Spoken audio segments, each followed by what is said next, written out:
Shadow of Rome is a third-person hack-and-slash, stealth, and send enemies flying simulator. The game was developed by Capcom, more specifically on Capcom Production Studio 2, an internal studio that has developed many different games including the survival horror series Onimusha and a lot of the spin-off Mega Man games, more specifically the Battle Network series. Shadow of Rome was revealed on January 28, 2004, when Capcom announced that they were developing a game that would revolve around a fictionalized version of the assassination of Julius Caesar, where he is assassinated, well, not in a public place like what actually happened in real life, but instead in the dead of night by unknown assassins.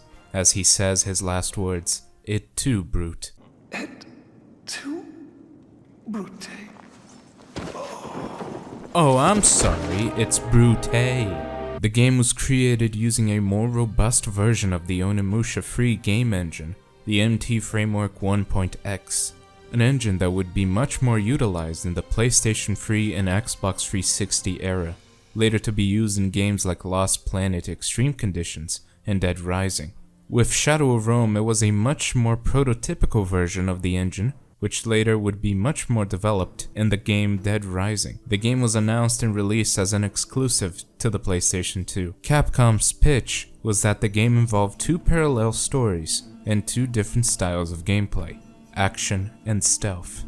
At an earlier version of the game, it was also said to feature a semi-branching storyline, whereby if the player was better at the stealth sections, there would be more levels based around stealth, whereas if they were good at combat, more combat levels would feature. This branching storyline was later removed from the game, opting for a level structure as seen in most games of the era, switching around between the two protagonists. The game ultimately didn't sell well enough for a sequel to occur, and one was in development, but all the progress that was made on the game was repurposed for what would become the first Dead Rising. When you play Shadow of Rome, you can feel the similarity between the mechanics of both games, even both having protagonists that have a slight hunchback.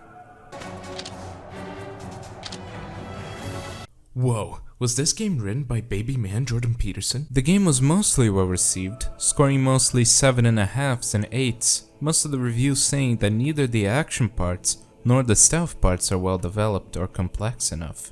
But they are fucking wrong, otherwise in Octavianus sections when he puts on a maid's disguise, the developers wouldn't have put huge zonkers on him. The story begins with Guts lookalike Agrippa getting ready for one of his first gladiator matches, serving as the tutorial of the game, and after he defeats a large enemy, he shows discomfort in the aspect of having to die for the entertainment of others. After that, we go back some time before to Agrippa campaigning to the north of Rome, near the Germanic territories, investigating an abandoned Roman camp which had messengers, and Agrippa was sent to do some reconnaissance to avoid the enemies getting confidential information. After investigating the camp, they are attacked by Germanic soldiers, but manage to quickly dispatch them, and on their corpses they find a map of their fort. Meanwhile in Rome, an event for the cremation of Caesar begins, where Cicero announces that a man named Vipsanius, Agrippa's father, is the one responsible for Caesar's murder. It is also announced that a man named Antonius will be Caesar's successor. The other protagonist, Octavianus, who is Agrippa's friend and the nephew of Caesar, sees the entire event and decides to investigate to see if Vipsanius is really the murderer of Caesar. He goes to the Senate house to find more answers, but he is stopped by Cicero, saying that he did in fact see Vipsanius murder Caesar, and then he goes inside the Senate house, asking Octavianus to go home.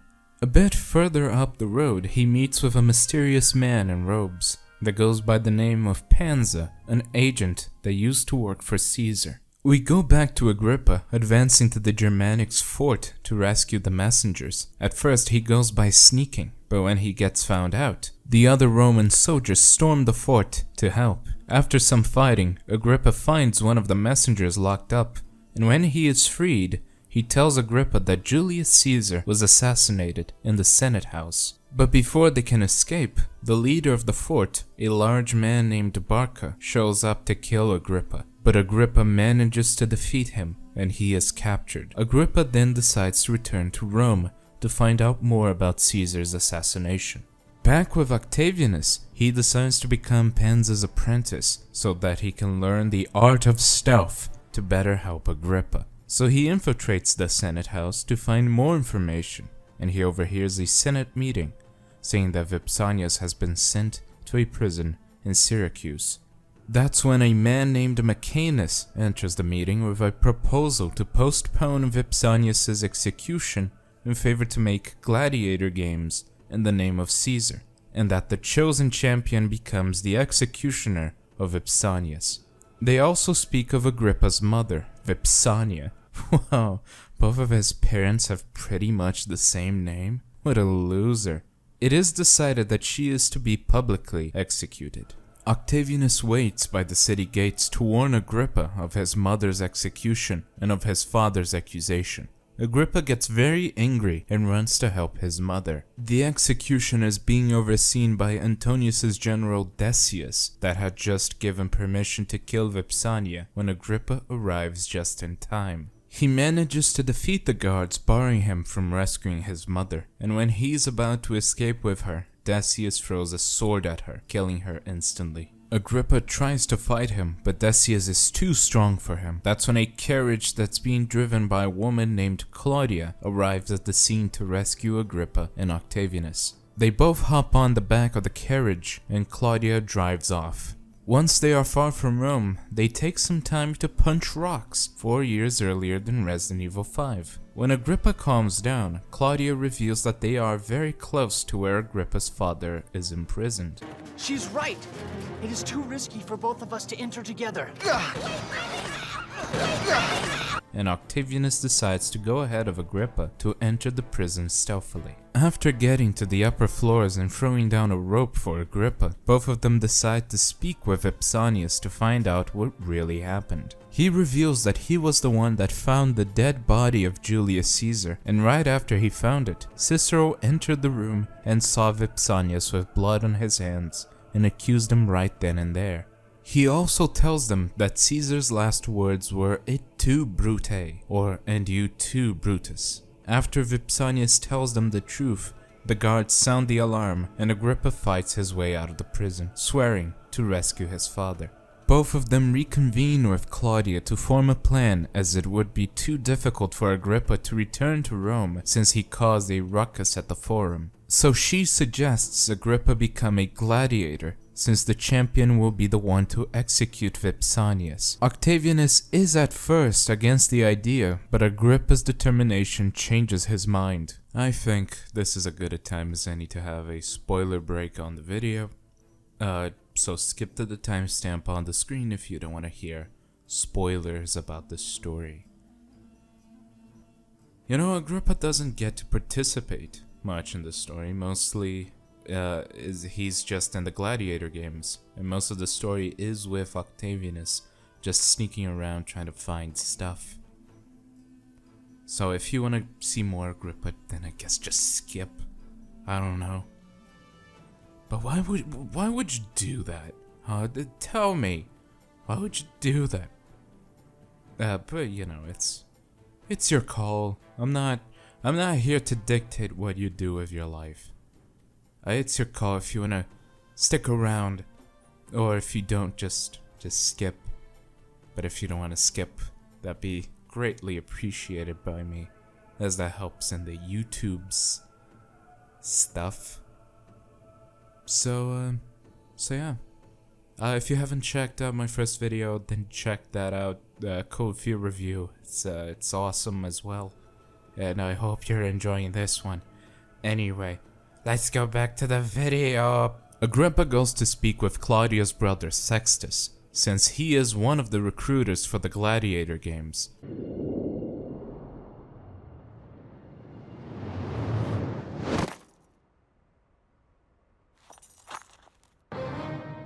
Claudia? Do not think I cannot fight because I am not a man. Wait, was this game written by baby man Jordan Peterson? Oh, actually no, it wasn't. Nice, Capcom. You did it again. and after Agrippa passes the test to see if he is worthy to become a gladiator in a mini-boss fight against Claudia, he goes to his first arena to do the challenges there. Meanwhile, Octavianus continues his search to find who Brutus might be. Panzer remembers that Cicero had a pupil named Marcus Brutus, so he decides to infiltrate the Senate house to trail Cicero through many rooms at the Senate, eavesdropping on all the conversation he has along the way. The most important is that he meets with a character that they talk about how unfortunate that the execution of Vipsanius was delayed, and that Cicero is unhappy with Maecenas getting in his way. Cicero then makes his way to meet with his student Marcus Brutus. They meet at the location where Caesar was assassinated, and Marcus says that he is glad that Caesar is dead. Cicero reprimands him for being so insensitive and asks if it's true that he is sneaking off to the taverns at night, thus giving a clue to Octavianus of where to go next. Back with Agrippa, he gets to the end of the first arena, and the last fighter is the Germanic tribe leader he fought all the way back at the fort, Barca. Agrippa manages to defeat him, and when the crowd and Barca himself asks to kill him, Agrippa reluctantly obliges.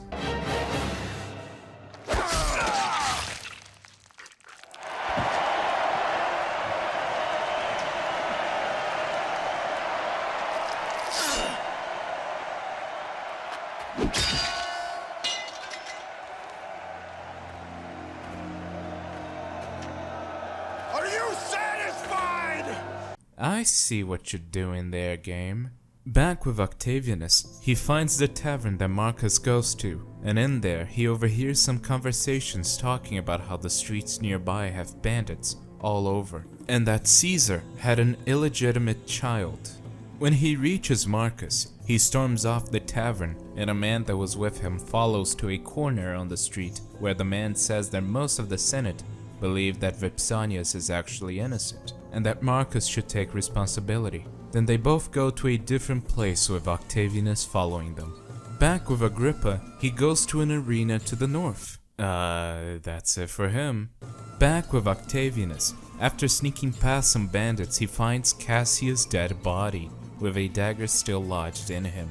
With Octavianus thinking that Marcus is the culprit, that's when guards start approaching the body, with Maecenas commanding them to remove and hide the body of Cassius, leaving Octavianus confused on what is happening. Back with Agrippa, he reaches the end of the arena's challenges, and when he thinks they are all done, an extra opponent shows up. A woman wearing a vulture mask named Arcanus that is part of Decius's elite team, the Valkros Legion. Claudia then jumps in to help Agrippa, and with their forces combined, they manage to defeat her. Back at the Gladiator Hub, Sextus thanks Agrippa for saving Claudia, and he reveals that they aren't actually siblings. But before he can elaborate, Sextus gets visitors that he must see. He then gives Agrippa an amulet for him to give it to Claudia. He gives the amulet to her and asks why did she become a gladiator, and her reason is to become stronger so that she can protect those who she cares about, since she lost her little brother to a Roman soldier. Meanwhile, Sextus speaks with two mysterious women, giving him an assassination job, which he accepts. Back with Octavianus, he decides to investigate Maecenas to learn why he hid Cassius's body. He learns that he is currently at Antonius's home, so he infiltrates to learn more, and when he finally finds him, Octavianus starts trailing him.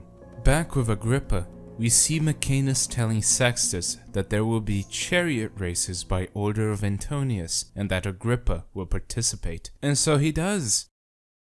Well, how about we get back to...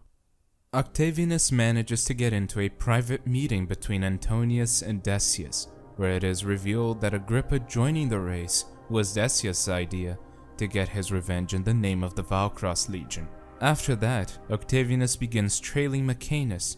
He finds out that they hid something at the bottom of the Tiber River, and that the gladiatorial events are costing a fortune. When they both finally meet, Octavianus asks if Marcus was Cassius's killer and if Maecenas hid the body, and Maecenas claims he doesn't know what Octavianus is talking about and demands him to leave. Back with Agrippa, He finishes the races and has a boss fight with Narclastes, also from the Valkros Legion, and he manages to defeat him, much to the dismay of Decius. Back in the gladiator home, Agrippa finds Claudia and Sextus fighting over Sextus accepting the assassination job.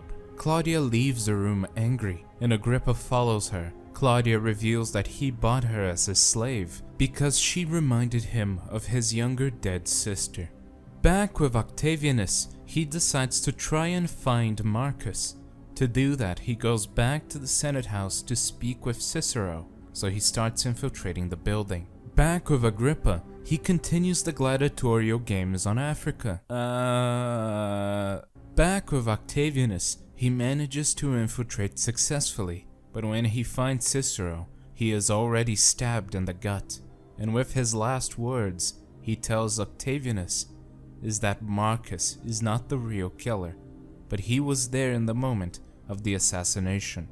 Both Marcus and Cicero are part of a group called the Congregation, and that there is another Brutus. He asks Octavianus to take Marcus to the shrine with his last breaths. For some reason, Octavianus puts his hand on the knife, and a maid sees him with a knife lodged into Cicero and accuses him of murder.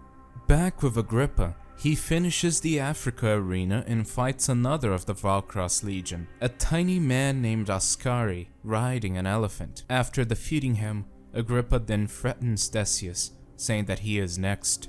Back with Octavianus, he goes to a temple, finding Marcus and a lot of dead bodies. When he tries to talk to Marcus, he evades all questions, while Octavianus tells him that someone is systematically killing those who were involved in the Julius Caesar assassination, and that Marcus is next. But he ignores all of Octavianus's warnings. Octavianus investigates the temple, but finds nothing. But when he tries to leave, Maecenas shows up with guards to clean up the bodies.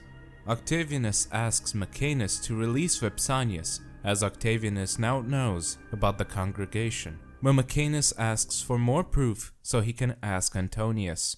Back with Agrippa, he gets ready for the Colosseum as everyone parties without him.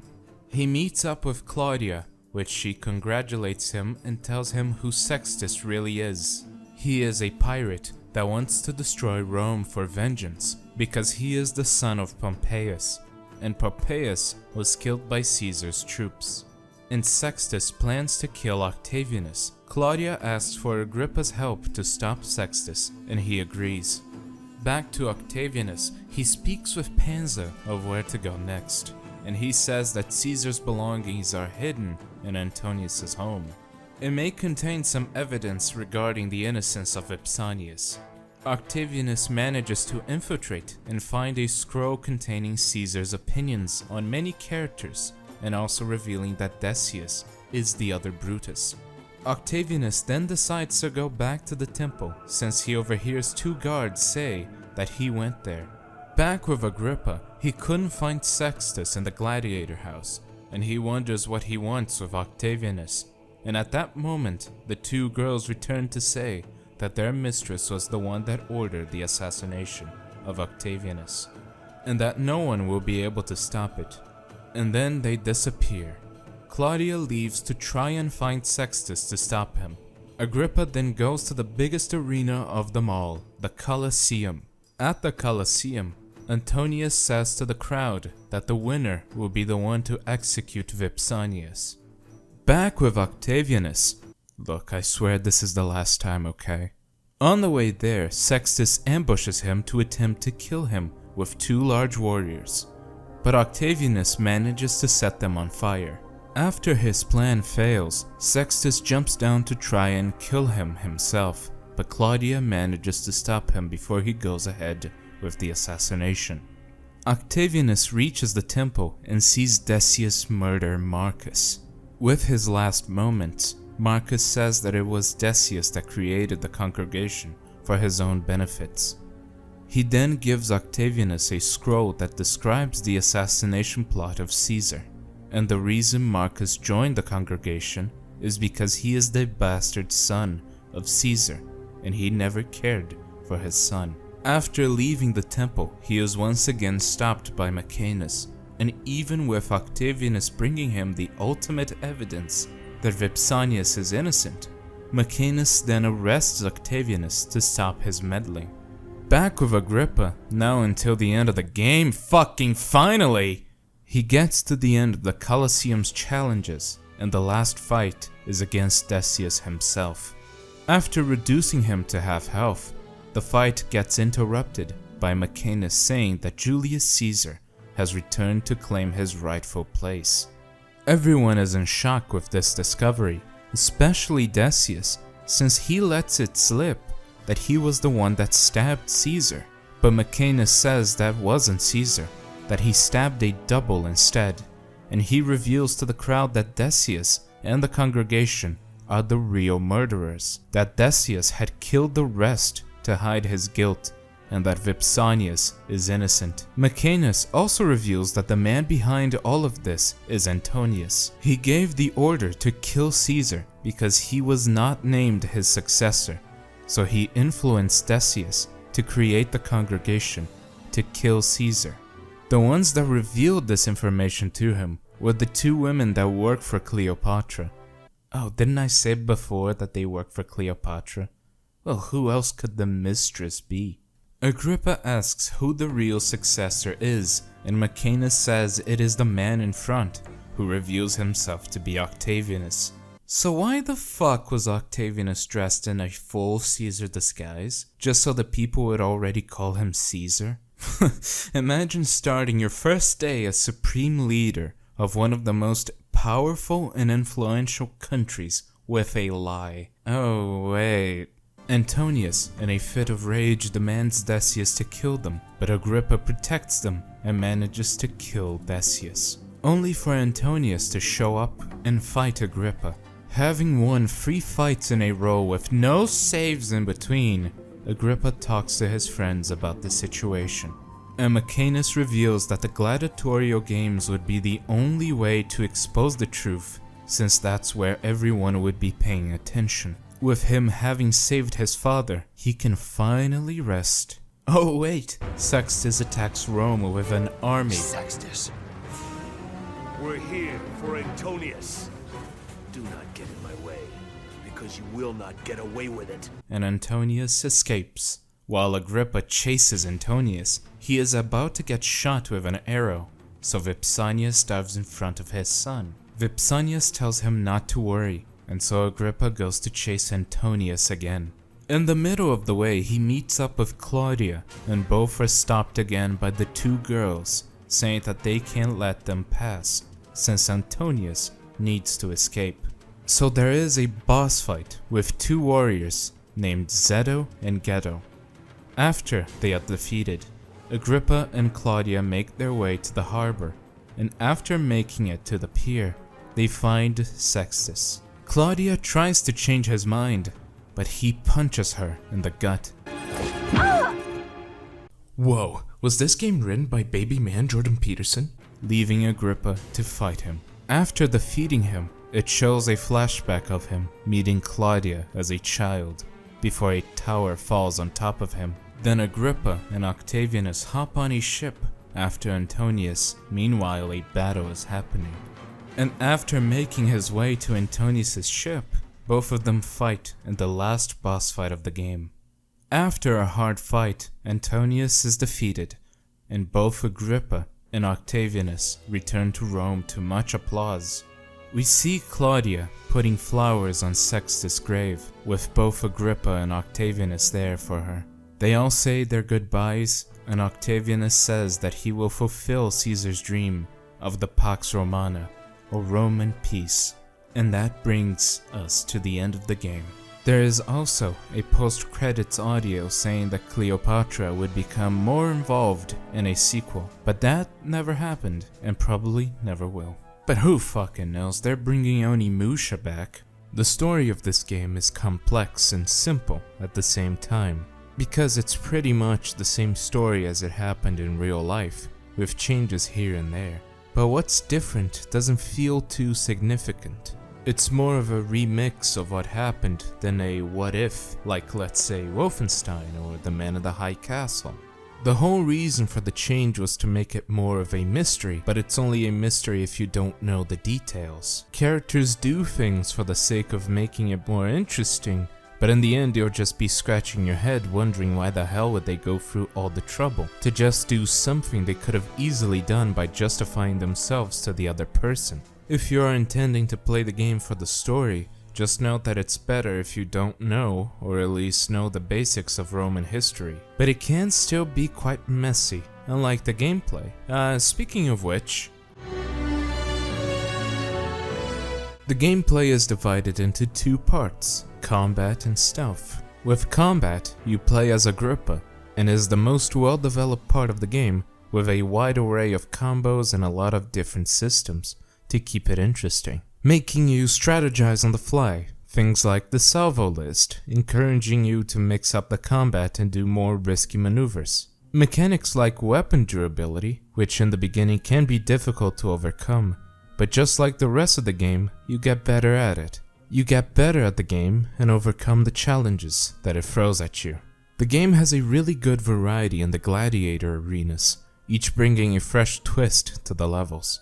While the core concept remains pretty much the same throughout the entire game, as killing everyone you come across, the different level designs keep changing the strategies you have to make to survive, all the while making the game more difficult. Whether you're thrown into a chaotic free-for-all or tasked with escorting an NPC through waves of enemies, the game keeps the action fast-paced all the way through. The variety in the levels keeps the formula from feeling repetitive, offering a rich experience despite the shared objective of murder every time, all the time. Another big part of the combat is the dismembering and breaking of limbs of enemies, since that can stop enemies from using certain types of weapons depending on the arms you hit, making it extra satisfying when you can lob off one of their arms, spraying blood all over. Then you grab it to hit him with it and throw it to the crowd. All the while, the crowds laugh out loud and cheer for more violence, in an endless cycle of death. There are times in some levels where it's better if you cheese it by exploiting the enemy AI, especially in missions that involve allied NPCs, those being the team missions and the escort missions. Because when they are working with you, they somehow become really dumb, like not fighting the enemies close to you, making you fight them, while also destroying the statue, or the escorts taking the longest path possible to reach you, while the enemies go straight for them. That's where you can cheese the enemies by hitting them just enough as to leave them close to death, so they slow down and can't catch up to you, or the NPC you're escorting. Right about the middle of the game, there's a section of levels that are chariot races, and they bring the biggest change of pace of the entire game, since you are doing something else than fighting. Well, you can attack the other competitors, but you can't just play it as a race, even if it is more fun to just shank people. In the later half of the game, there is quite a big spike in difficulty, especially with the bosses, having to fight 2 in a row without saves in between, only regaining your health in the process. But that makes it all the more rewarding when you finally beat them. The game throws its most dangerous enemy combinations at you, putting everything you learn throughout the game to the test. Before starting an arena level, you can speak to other gladiators to get hints on the current level, and also get some side stories on what's happening outside of Agrippa's point of view.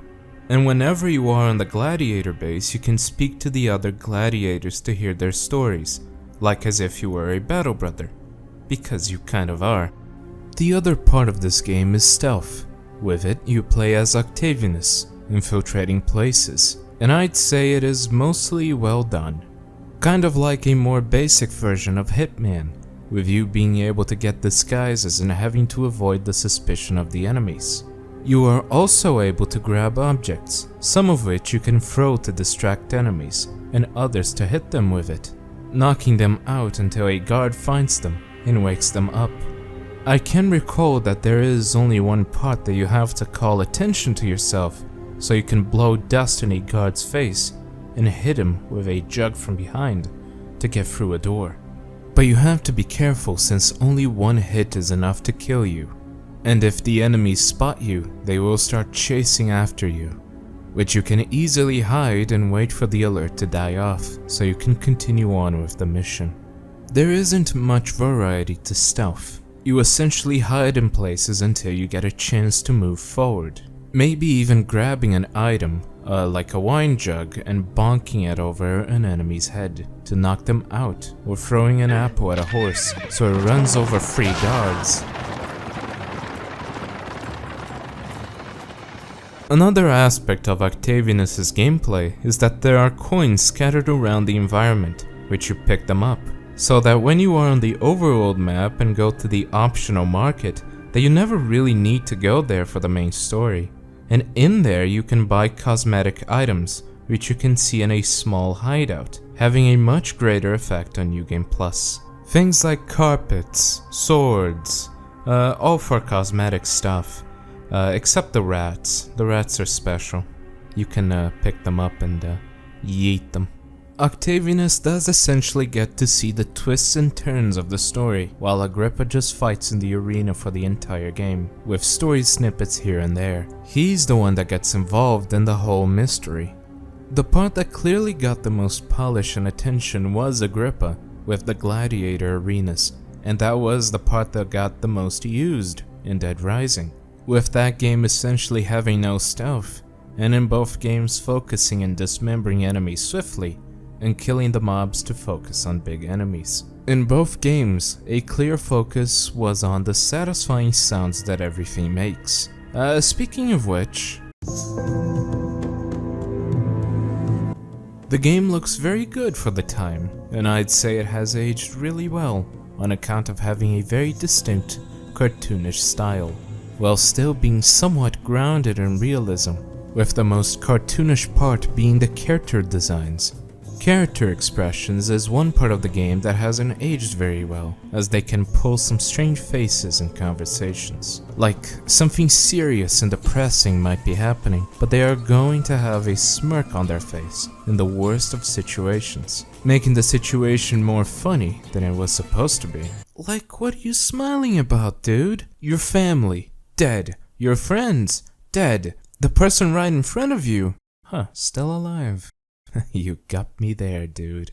The blur in the game can be a bit annoying and disorienting. I don't know if this is an issue with my totally legit copy of the game that I got from eBay, but this was the only thing that was considerably bad with the visuals of the game. The rest of the game is really well done visually, even if there isn't a lot of variety to it, as most of the places you spend time in are sandy with concrete walls around it. I love me some unrealistic violence in video games, and this game has it in spades, with being able to cut off enemies' limbs or their entire torso, and an exaggerated amount of tomato juice shooting out from them, making it more exaggerated with an arcade feeling to all aspects of combat and otherwise, with it being really helped by the game's soundtrack and the overall soundscape of the entire game, with the crowds cheering every time you cut off a guy's arm to the sound that a weapon makes, be they sharp or blunt. The soundtrack is really well made, mixing a historical and epic feeling at the same time, complementing the themes that the game presents.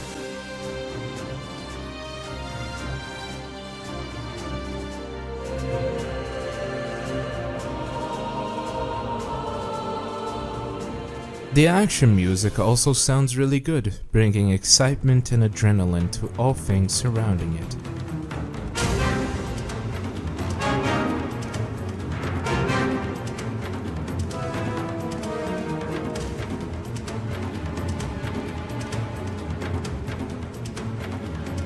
While the stealth music enhances the feeling of sneaking around corners trying not to be seen while uncovering a hidden conspiracy.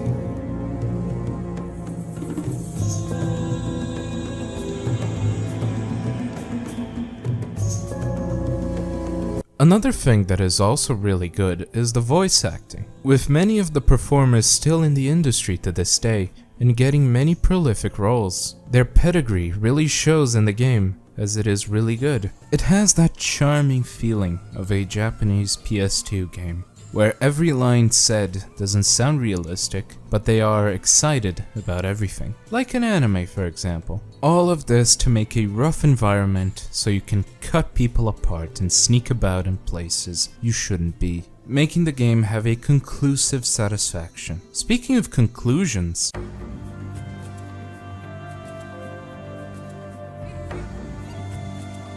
this video game is really good. While many reviews of the time gave the game 7s for not being well developed in either of the game parts, I disagree. Sure, it is a much simpler game compared to others at the time of release, but that doesn't make it lesser by any means. It has only made it more replayable as the years went on. It also has aged pretty well in the sense that the game is essentially a prototype to what would become Dead Rising. While both are different games on the surface, it's easy to see how one would go from killing gladiators to killing zombies, and both having that arcadey Capcom feel. Even having unlockables when you finish the game, either making the game easier or harder, or funnier, or all of them at the same time. These unlockables not only offer fun variety but also encourage experimentation, making sure that the game stays fun when you play it again and again and again and again, making the game truly your own. Like unlocking the infinite rocket launcher in a Resident Evil game, for example. The way Dead Rising expanded on the core mechanics, like large-scale combat and exploring an open environment, can be traced back to the groundwork laid in this earlier title. It's clear that Capcom's knack for blending arcade fun with deeper layers of complexity is still here, making it a precursor to one of their most beloved franchises. While the game doesn't have the most variety in the gameplay, it does make it up on the fact that the foundation of the game works really well, at least in Agrippa's side. Octavianus does suffer a bit more in this regard, since you do the same things every time to get places and wait for the guards to pass, so you then can pass. Well, whatever. While Agrippa is constantly changing to keep up with the variety. So if you'd like to play this underrated gem for yourself, you can buy it at well, I'm sure you'll find a way. This is the end of the video. I hope you enjoyed it. Yeah, I'm glad you watched it all the way to the end. Unless you skipped the whole video and just are watching the credits, which doesn't make any sense. But if you are, good job, I suppose. Anyway, yeah, this one was hard to work on. I'm gonna pick a game that is way shorter for the next one, cause holy shit. But yeah, thank you for watching, and I hope you enjoyed it. Alright, bye.